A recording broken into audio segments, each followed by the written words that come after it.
This was my first self-portrait. I took it in, I think, 1999, when I was taking some general black and white classes at a community college in Chicago. This is the kind of stuff that I was doing then. I mean, you know, I was really young, and I was kind of just not really sure what I was doing at all. So, but it's, you know, I don't think these were like good images really, but they kind of, in looking at them with everything else that I've done the last 10 years, I just kind of like to see the scope and how I started off and kind of where it's led me. I don't really work with self-portraiture a lot anymore, but I do dabble with it.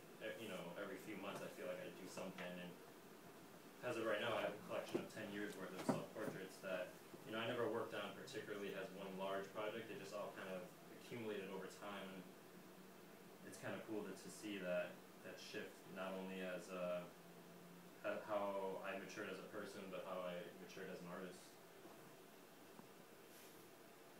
This is stuff that I was doing at New England School of Photography. I went there from 2004 to 2006.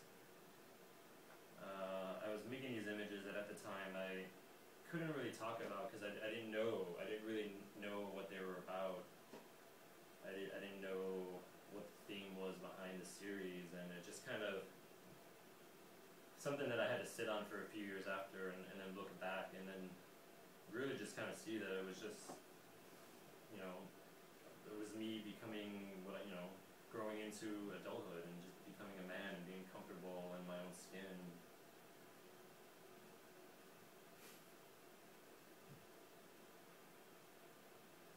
You know, a lot of them,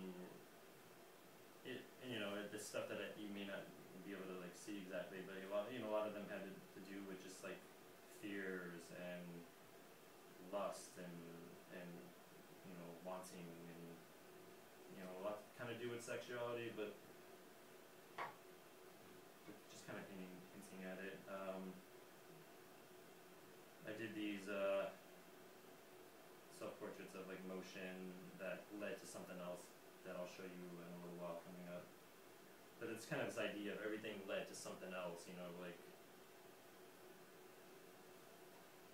I would do these hour exposures of writing an email, or of, you know, 2-minute exposure of changing, and I mean, there were just kind of like these studies, you know, and in the end, like, I can't say that they necessarily did something for me other than, but they, you know, they did lead me to the next idea, and it's kind of just weird how it evolved. And as you'll kind of see as the work goes along, I can kind of talk about that more. But it's cool to be able to like look back at these images and just kind of see how the work has changed over time. So this image is kind of the ultimate one that led me into some newer ideas that I'll show you in a little while, but kind of remember this image because it'll kind of make sense later.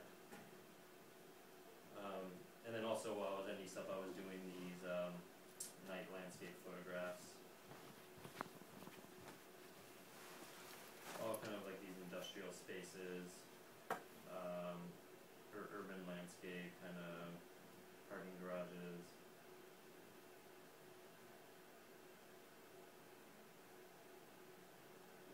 So this was kind of like my first delve into like landscape photography. And then I also had majored in editorial at NESUP, and these were the portraits that I did then.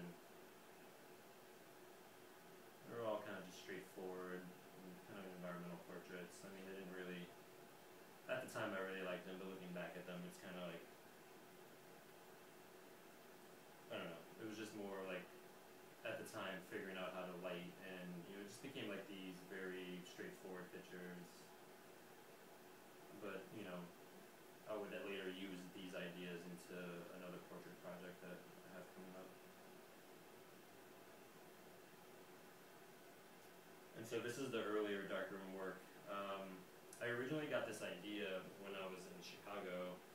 I had my color photography teacher was making images that were similar, but she was using household objects like umbrellas and like inflatable mattresses. So they were made this way, but they were a totally different kind of image. You know, they didn't have this kind of feel. They were more about objects. And for years and years, I'm talking about 7 years, I would constantly think about her images, and I would, at the time, you know, I didn't really know how she made them. I knew she made them cameraless, but, you know, I didn't know enough about photography to really figure it out. And one day, I think it was like 7 years later, it kind of hit me.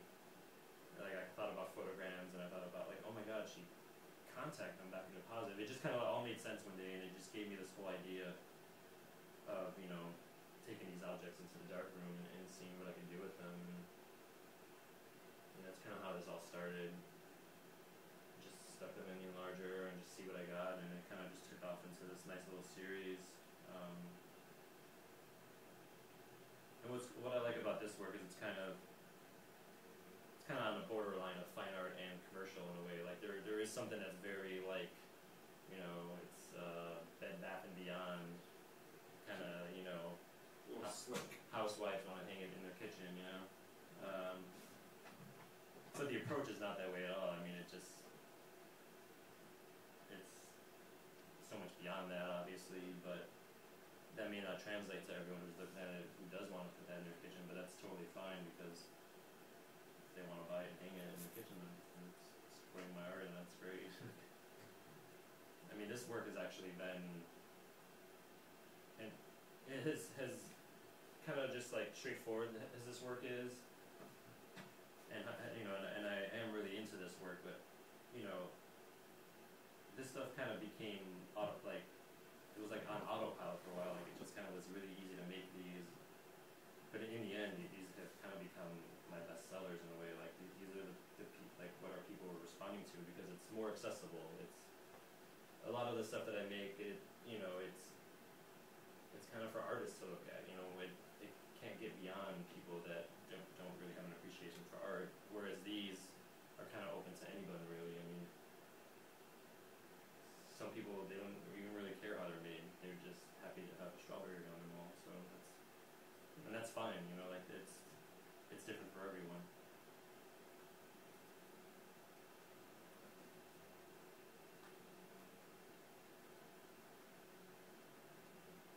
So when I was at Mass Art, a lot of the faculty there were kind of pushing me out of, you know, doing the darkroom work, and they wanted me to, you know, I showed them some of the self-portrait work and some of those environmental portraits, and they were kind of pushing me to do that, and I was all for it because I did want to break away out of that.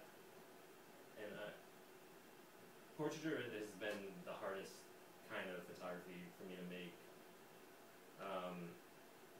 You know, it's not that I have some sort of like social awkwardness with people, but I just am really bad at trying to direct people and to try to make these images. So this was a really good project in just kind of like trying to break me out of habits and to put me in an uncomfortable position, because it was uncomfortable making these, and as much as I didn't want to feel that, I knew that it would be good for me as an artist to kind of get out of my comfort zone. And this work is still kind of really hard to talk about. Like, I was doing it in a junior projects class, and you know, my classmates would eat me alive because I just didn't really know what to say about the work. You know, I didn't have like a deep reasoning or meaning behind it. It just kind of, all I really knew is that I was really drawn to just kind of this in-between place where like, you don't know if you're looking at a real moment or a like fictional moment. It's kind of like has a film still quality to it because there's weird things going on with body language